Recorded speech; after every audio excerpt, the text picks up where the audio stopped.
하나님 말씀 요한복음 2장 13절에서 25절까지입니다. 예수님께서 가나의 혼인잔치에서 첫 표적을 보이신 후에 발걸음을 옮기신 곳은 예루살렘이었습니다. 공간복음과는 조금 시기가 다른 것처럼 보이죠. 성전 정결 사건을 사역 후반부에 묘사하고 있지만 요한복음은 이를 사역의 초기에 배치하며 그 사역에 대해서 상징성을 강조하는 것으로 보여요. 당시 유월절은요, 예루살렘 많은 사람들로서 인산인해를 이루었던 것으로 보입니다. 전 세계에 흩어졌던 디아스포라 유대인들이 이 절기를 지키기 위해서 예루살렘에 모인 건데요. 경건한 제사가 드려져야 될 성전들은 도리어 시장통과 같았다라는 거예요. 짐승들의 울음소리와 환전하는 소리로 가득 찼다. 하나님을 찬양하고 하나님을 예배해야 되는 그 성전이 사람들의 장사치와 그 거래하는 그 현장으로서 변질된 거죠. 무엇이 주가 되는지가 모르는 주객이 전도된 그런 상황이 지금 벌어지고 있는 거죠. 왜 그랬을까 한번 생각해 보면 어쩌면 종교 기득권자들은 이러한 것들을 허용함을 통해서 성전까지 장사치들을 끌어들임을 통해서 막대한 수익을 올린 것은 아닌가 생각이 되어져요. 그들에게 장사를 허용하면서 그것에서 약간의 권리금을 받든지 월세를 받든지 이런 식으로 그들을 허용함을 통해서 동물들을 납품했는지도 모르죠. 이러한 모든 것들을 보면 이들이 지금 성전의 본질을 잊어버리고 예배를 잊어버리고 거래하는 그러한 장소로 바꾸게 된 거죠. 우리가 오해하지 말아야 할 것은 성전에서 재물을 사고 파는 행위 자체가 불법은 아니에요. 신명기 14장 25절과 26절을 보면 하나님께서는 성전과의 거리가 멀어 재물을 직접 끌고 오기 힘든 자들을 배려해 주셨어요. 재물을 돈으로 가져온 뒤에 다시 성전 근처에서 그 재물을 사서 예배를 드릴 수 있게 허용하신 일이 있어요. 환전과 매매는 예배자들의 편의를 돕기 위한 율법의 배려였습니다. 하지만 문제는 그 편의가 특권이 되고 배려가 탐욕으로 변질되었다는 것에 있어요. 거룩한 제사가 드려져야 될 성전의 뜰이 하나님과의 만남보다 수익을 창출하는 그러한 현장이 되었다는 것, 오늘 본문이 바로 그 지점에서 시작되고 있어요. 13절과 14절 말씀을 보면요, 6월절이 가까운 시기에 예수님께서 예루살렘으로 올라가셨습니다. 예수님도 그 절기를 지키고자 했던 거죠. 성전 안에서 소와 양과 비둘기 파는 사람들과 돈 바꾸는 사람들이 앉아 있는 것을 보셨습니다. 예수님께서 보셨다는 것은요, 굉장히 큰 의미가 있어요. 그냥 보고 끝나는 것이 아니라 그 상황을 생각하시고 그 상황에 대한 가르침을 우리에게 주기 위함이죠. 그런데 봤더니 너무나도 놀라운 일들이 벌어지고 있는 거예요. 성전 안에서 예배가 드려져야 함에도 소와 양과 비둘기를 파는 상인들과 환전상들이 가득 메우고 있었던 거예요. 이 상인들을 성전 안으로 지금 끌어들인 거죠. 저 밖에서 저 멀리서 그러한 일들이 일어났다면 참 좋았겠지만 지금 안쪽으로 막 들어온 거예요. 예를 들면 우리가 졸업식을 하거나 어떤 그런 행사를 하는데 꽃을 파는 사람들이 막 졸업식 안쪽까지 더 깊은 곳까지 와서 막 졸업식을 방해하는 것과 같은 그러한 모습인 거죠. 밖에서 이제 판매하는 것은 큰 문제가 없지만 성전 안까지 들어와서 지금 이들은 그 영역을 확고히 하고 있는 거죠. 문제는 돈 때문이죠. 6월절마다 수십 명이 몰려들어서 성전세를 내고 재물을 구입했습니다. 환차익과 환전 수수료만으로도 어마어마한 수익이 발생하지 않았을까 생각이 되어져요. 하나님을 만나는 거룩한 장소가 장사하는 집이 되어버렸습니다. 찬양과 기도 소리 대신에 짐승 우는 소리와 흥정하는 소리, 동전을 세는 소리가 가득했던 건데요. 예수님께서는 이 상황을 보시고 가만히 있지 않으셨어요. 15절과 16절을 보면요, 노끈으로 채찍을 만드사 양이나 소를 다 성전에서 내쫓으시고 돈 바꾸는 사람들의 돈을 쏟으시며 상을 엎으시고 비둘기 파는 사람들에게 이르시되 이것을 여기서 가져가라. 내 아버지의 집으로 장사하는 집을 만들지 말라 하시니. 성전의 모습을 보시고 심히 분노하셨습니다. 양과 소를 다 내쫓으셨습니다.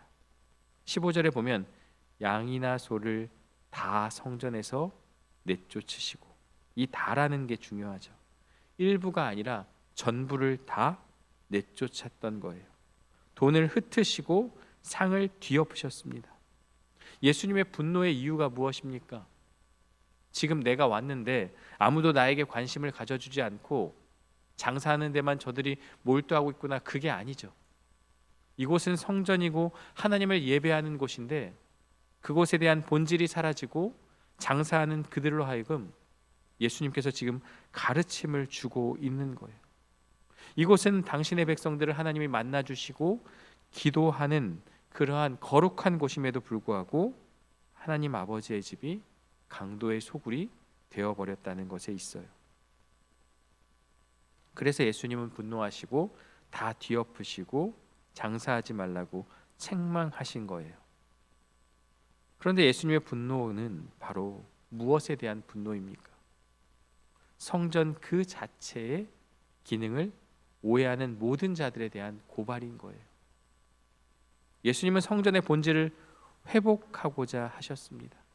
성전이 무엇인지, 무엇이 진짜 성전인지를 지금 말씀하고 있는 거예요. 물론 이 광경을 목격한 제자들은 시편 말씀을 떠올리며 이렇게 이야기해요. 주의 전을 사모하는 열심이 나를 삼키리라. 다윗의 그 이야기를 인용하면서 말하고 있는 거죠. 그러니까 제자들의 지금 마음속에는 주의 전을 사모하는 열심, 지금 예수님의 이 분노가 결국 사람들의 화를 일으켜서 유대 지도자들과의 충돌이 일어날 것을 염려하며 그들은 시편의 말씀을 떠올린 거예요. 18절에 유대인들은 이렇게 말하고 있어요. 예수께 말하기를 네가 이런 일을 행하니 무슨 표적을 우리에게 보이겠느냐. 당신에게 이런 일들, 그러니까 상을 뒤엎고 그 사람들을 내쫓을 권리가 있다는 것을 무슨 표적으로 증명할 수 있겠느냐. 그러니까 당신은 지금 무슨 권리로 우리의 이 기득권들이 가지고 있던 그 현장을 뒤엎고 왜 그렇게 하느냐라고 따져 묻는 거죠. 당신에게 그런 권리가 있습니까? 이 성전에서 내가 다 허락을 한 일인데 이런 일을 행할 권리가 있습니까? 라고 따져 묻는 거예요. 우리는 대제사장의 명령으로 성전에서 장사하는 것과 환전하는 것을 허용하는 것이고, 대제사장은 로마 황제의 허락을 받았다. 그리고 수십만의 유대인들과 이방인들이 이 체제 안에서 예배와 제사를 드린다. 그런데 너는 도대체 누구냐? 네가 선지자라면 증거와 표적을 보여라 라는 거예요. 자신들의 이익에 그리고 자신들의 권위에 도전한다는 그러한 목적으로 예수님이 무슨 권위로 이런 행동을 하는지 따져 묻는 거죠. 그랬더니 예수님께서 19절에 뭐라고 말씀합니까? 예수께서 대답하여 이르시되 너희가 이 성전을 헐라 내가 사흘 동안에 일으키리라. 이 말씀이 무슨 말입니까? 예수님 자신의 부활을 예고하고 있는 거예요. 21절이 밝히듯이 예수는 성전된 자기 육체를 가리켜 말씀하신 것이다 라고 친절하게 설명하고 있습니다. 자신이 죽임을 당할 것과 사흘 만에 부활하실 것을 예언하신 것입니다. 이것은 무엇입니까? 바로 성전의 의미 전환이죠. 구약의 성전은 하나님을 만나는 장소로서 그곳에 가야만 하나님의 임재를 경험할 수 있지만, 이제는 예수님 자신이 성전이 되어서 예수님을 통해 하나님을 만날 수 있게 된 거예요. 그래서 이 성전을 헐어버리고 부활로 인하여서 예수님께서 그 성전이 되어 주신다라는 거죠. 그리고 이제는 예수님을 따르는 자들로 이루어진 교회가 새로운 성전이 될 것임을 우리에게 보여주고 있는 거예요. 하지만 사람들은 이 말씀을 전혀 이해하지 못했어요. 20절에 보면 유대인들은 이 성전은 46년 동안 지었다. 그런데 어째서 이 건물을 사흘 만에 짓겠다고 하느냐? 터무니없는 얘기를 하고 있다라고 그들은 생각하고 있는 거죠. 말씀을 전혀 이해하지 못하죠. 왜냐하면 그들은 예수님이 메시아임을 인정하지 않기 때문이죠. 심지어 제자들도 이 말씀을 이해하지 못했어요. 그래서 22절을 보면 죽은 자 가운데서 살아나신 후에야 제자들이 이 말씀을 기억하고 성경과 예수께서 하신 말씀을 믿었더라. 이 당시에는 믿지 못했던 거예요. 이 당시에는 제자들도 무엇을 말하는지 알지 못한 거죠. 왜 예수님께서 갑자기 사흘 만에 이 성전을 다시 세우겠다고 말씀하시지? 이해할 수 없었던 거죠. 여기서 우리는 아주 중요한 가르침을 배우게 돼요. 하나님의 계획과 말씀은 그 순간에 이해되지 않을 때도 있어요. 이 말씀이 그 말씀이었다라는 것은요, 하나님의 때가 되면 그 의미가 드러난다는 거죠. 지금 당장은 내가 이해할 수 없고 지금 당장은 내가 온전히 그것이 무엇인지를 알 수 없지만 하나님의 때가 되면 그것을 이해하게 되고 깨닫게 되고 그것이 무엇인지를 알게 된다는 거죠. 그럼 우리는 결론은 하나예요. 선하신 하나님의 계획과 뜻은 분명히 선하시기 때문에 그것을 믿고 순종하는 것밖에 없음을 우리는 기억해야 하는 것이죠. 예수님은 왜 부활을 표적으로 말씀하신 것일까요? 이들은 표적을 보이라고 말씀했지만 예수님은 왜 부활에 대해서 이야기한 것일까요? 바로 부활이 모든 표적이 가리키는 그러한 표적의 이정표와 같기 때문입니다. 부활은 예수님이 하나님의 아들이심을, 그분의 모든 말씀과 행하심이 진리임을 증명하시는 것이기 때문에 이것이 진정한 표적이다라고 지금 답변을 하고 있는 거죠. 더 나아가 요한복음 전체 구조에서 이 말씀이 쓰여진 위치를 보면 더욱 의미가 있어요. 공간복음은 모두 성전 척결 사건을 복음서의 후반부에 배치하고 있어요. 하지만 요한복음은 이 사건을 예수님의 사역의 맨 앞에 지금 위치시키고 있어요. 이 구조를 보면 왜 그런지 우리가 짐작해 볼 수 있어요. 가나의 혼인잔치가 무엇을 상징합니까? 이 포도주가 예수님의 보혈의 피와 그 십자가를 상징하고 있습니다. 그렇다면 2장의 전반부는 십자가에 대한 이야기죠. 그리고 오늘 우리가 살펴본 성전 척결은 무엇에 대한 이야기입니까? 성전에 대한 이야기면서 예수님은 부활을 이야기하셨습니다. 그렇다면 이 2장의 전체적인 내용이 십자가와 부활을 보여주고 있는 것이다. 처음부터 예수님의 여정, 첫 표적부터 첫 분쟁, 일어나는 모든 상황들이 바로 예수님께서 십자가와 부활을 향해 나아가는 여정임을 우리에게 알려주고 있는 거예요. 그리고 마지막 23절부터 25절을 보시면 중요한 내용이 있어요. 바로 예수님께서 사람의 마음을 아신다라는 건데요. 많은 사람이 그의 행하시는 표적을 보고 그의 이름을 믿었다라고 23절이 말하고 있어요. 그런데 24절을 보면 예수는 그의 몸을 그들에게 의탁하지 아니하셨으니, 앞에 23절에 믿었으나와 24절에 의탁하지가 같은 단어입니다. 그러니까 사람들은 예수님을 믿었으나 예수님은 그 사람들을 믿지 않았던 거예요. 이게 무슨 말입니까? 그들이 믿는 믿음이 피상적인 믿음임을, 그저 표적만 바라보고 믿는 믿음임을, 진정 예수님이 메시아 되심을 믿는 믿음이 아니기 때문에 예수님은 그들을 믿지 않으셨다라고 그렇게 표현하고 있는 거예요. 왜 예수님은 자신을 믿는 사람들을 믿지 않으셨을까요? 24절에 보면 이는 친히 모든 사람을 아심이요 또 사람에 대하여 누구의 증언도 받으실 필요가 없었으니 이는 그가 친히 사람의 속에 있는 것을 아셨음이니라. 사람의 마음속을 꿰뚫어 보시는 분이죠. 사람들이 어떤 동기로 어떤 기대를 가지고 자신을 따르는지 정확히 알고 있어요. 많은 사람들의 믿음은요, 표적을 본 것에 대한 피상적인 믿음이에요. 그들은 예수님의 능력에 매료되었지만 진정한 메시아로 이해하거나 받아들인 것은 아니었어요. 심지어 제자들조차 기적을 행하는 메시아, 로마의 통치를 물리칠 정치적인 메시아로 받아들이고 고난의 종은 외면했던 것이죠. 그러나 예수님은요, 군중의 환호나 인기에 흔들리지 않으셨어요. 그분은 참된 제자와 거짓 제자를, 진실한 믿음과 피상적인 믿음을 구별하셨던 거예요. 오늘 우리에게도 이 말씀은 많은 것을 생각하게 해요. 우리의 믿음은 어떠합니까? 우리는 정말 참 성전이 되어주신 예수님을 바라보고 그분의 뜻에 순종하고 있습니까? 아니면 예수님의 능력과 축복에만 관심을 갖고 있습니까? 오늘 본문이 우리에게 주는 메시지는 무엇입니까? 우리 안에 장사하는 마음을 몰아내야 한다는 거죠. 예수님이 성전에서 장사하는 자들을 몰아내신 것처럼 우리 마음의 성전에서 이러한 마음을 몰아내야 하는데요. 장사하는 마음이란 무엇일까요? 신앙을 이득의 수단으로 생각하는 마음입니다. 나의 신앙 생활을 통해서 하나님이 나에게 무엇을 주실까? 나의 봉사와 섬김을 통해서 하나님이 나에게 어떤 축복을 주실까?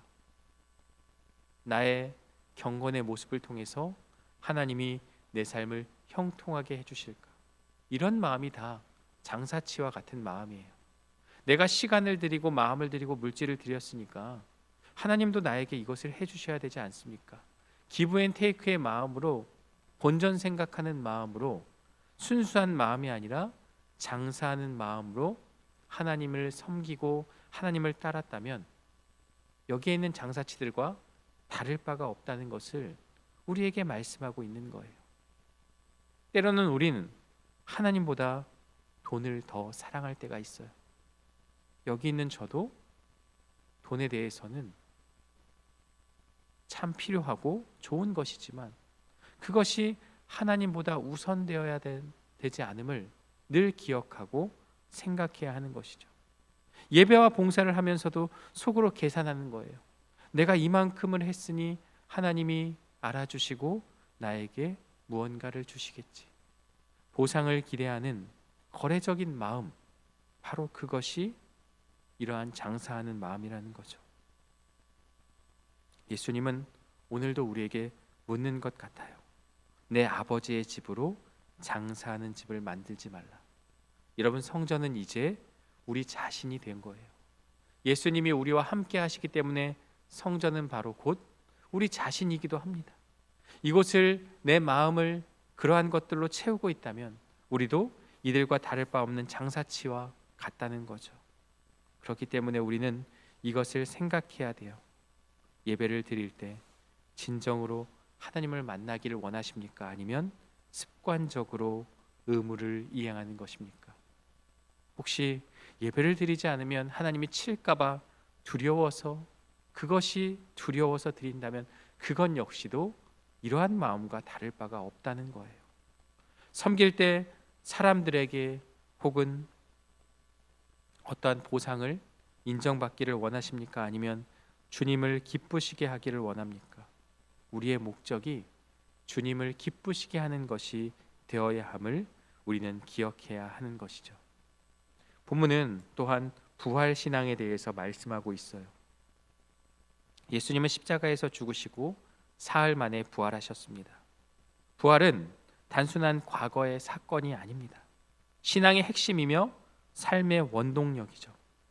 그렇다면 이 부활에 대해서 믿는 우리는 부활의 신앙으로 살아가야 하는데요. 이것은 현재의 어려움이 끝이 아님을 믿는 믿음입니다. 십자가가 지난 뒤에 부활이 왔듯이, 고난이 지난 뒤에 영광이 오듯이 우리는 이 고난이, 이 죽음이 끝이 아님을 믿어야 하는 것이죠. 이 부활의 신앙을 갖게 되면요, 이 땅의 삶에 대해서 자유할 수 있게 되고 편안한 마음을 갖게 돼요. 더 갖지 않아도, 더 내가 움켜쥐지 않아도 우리가 부활의 소망이 있다면 이 땅에 소망을 두지 않는다는 거죠. 우리 아이가 어렸을 때 저는 부루마블 게임을 많이 했어요. 그러면서 꼭 이 서울이라는 나라를 사야 그 게임을 이기는 그러한 어떤 그런 루틴과도 같은 것이 있는데요. 거기에 보면 종이돈이 막 있어요. 저도 그 게임을 하면 막 재벌이 된 것 같이 기쁠 때가 있어요. 하지만 그 종이돈을 가지고 우리가 상점에 가서 편의점에 가서 물건을 산다면 어떠한 모습으로 우리를 대하겠습니까? 미친 사람 취급하겠죠. 마찬가지예요. 우리가 이 땅에서 가진 모든 것들은 다 놓고 가야 돼요. 이 부루마블의 돈이 현실에서 쓰일 수 없는 것처럼 우리가 가진 그 돈과 권력과 모든 것들은 다 내려놓고 가야 되는 거죠. 그렇다면 부활의 신앙을 가진 사람은요, 현실의 삶에 있어서 그것을 갖지 말라, 그것을 다 버리라 이게 아니라 그것이 전부가 아니고 그것에 목숨 걸지 않고 정말 가치 있는 것이 무엇인지를 알게 된다는 거죠. 그리고 마지막으로 우리는 진실한 믿음이 있는지를 생각해 봐야 돼요. 예수님께서는 모든 것을 다 아신다고 말씀하셨어요. 그 사람의 속마음을 아신다고 말씀하셨어요. 여러분도 어때요? 내 자식, 내가 낳은 자식의 마음을 웬만큼은 알지만 그러나 어느 순간 그 자식의 마음도 다 모르는 것이 우리의 모습이죠. 한 치 앞도 내다볼 수 없고요. 그 사람의 마음조차도 알 수가 없어요. 그런데 예수님은요, 그것을 다 구별하고 있다. 왜냐하면 우리 마음속에 모든 것들을 꿰뚫어 보기 때문입니다. 그럼 우리가 우리의 믿음이 어떠해야 하는지를 생각해 봐야죠. 우리도 표적을 바라보고 따르는 피상적인 믿음인지 아니면 정말 예수님의 모든 말씀을 받아들이는 믿음인지 생각해 봐야 되는 거예요. 축복의 말씀만, 좋은 말씀만 받아들이는 게 아니라 원수를 사랑하라는 말씀도, 십자가를 지라는 말씀도, 자기를 부인하라는 말씀도 받아들이는 믿음, 그 믿음을 가지라고 우리에게 말하는 거죠. 오늘 본문은요, 예수님께서 타락한 성전을 무너뜨리셨지만 동시에 새로운 성전을 세우셨습니다. 그 새로운 성전은 바로 예수님 자신이며 교회인 바로 우리들입니다. 예수님은 죽으셨지만 사흘 만에 부활하셨습니다. 그리고 부활은 모든 것을 새롭게 하는 능력입니다. 그리고 이제 그 성전이 예수님 자신이 되셔서 오늘 우리에게도 말씀하고 있는 거예요. 장사치가 되어서 장사하는 마음을 가지고 성전을 채우지 말라.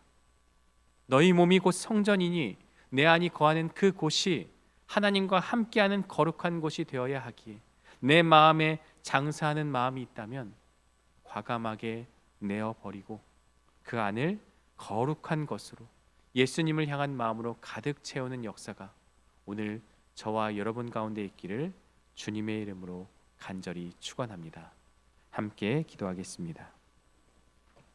하나님 아버지, 오늘 말씀을 통해 우리의 마음을 살피시고 도전하게 하여 주심에 감사드립니다.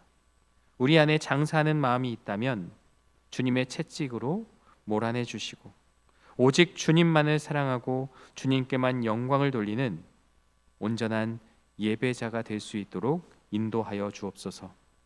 부활의 능력을 의지하여 오늘의 어려움을 이기고 내일의 소망을 바라보며 살아가게 하여 주시고 특별히 피상적인 믿음에서 벗어나 진실한 믿음으로 나아가는 우리 모두가 될 수 있도록 인도하여 주옵소서.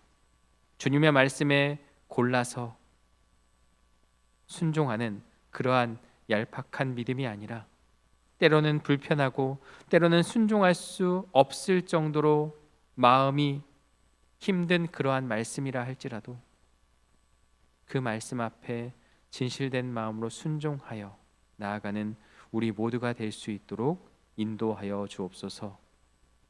지금도 병상에서 고통 가운데 신음하는 사랑하는 환우들이 있습니다.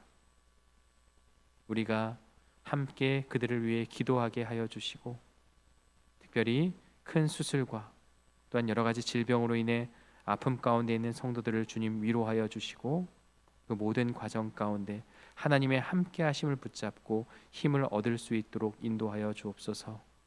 특별히 마음이 상하고 여러 가지 어려움과 환난으로 인해 힘들어하고 있는 성도들이 많이 있습니다. 이 땅을 살아가며 때로는 하루하루 살아가는 것이 힘들어하고 있는 그들의 마음을 아버지 하나님께서 위로하여 주시고 이 땅이 전부가 아닌 하나님 나라의 소망을 바라보며 현실을 이겨내는 믿음을 허락하여 주옵소서. 오늘 하루의 삶도 주님께 온전히 맡겨드리며 예수 그리스도의 이름으로 기도드리옵나이다. 아멘.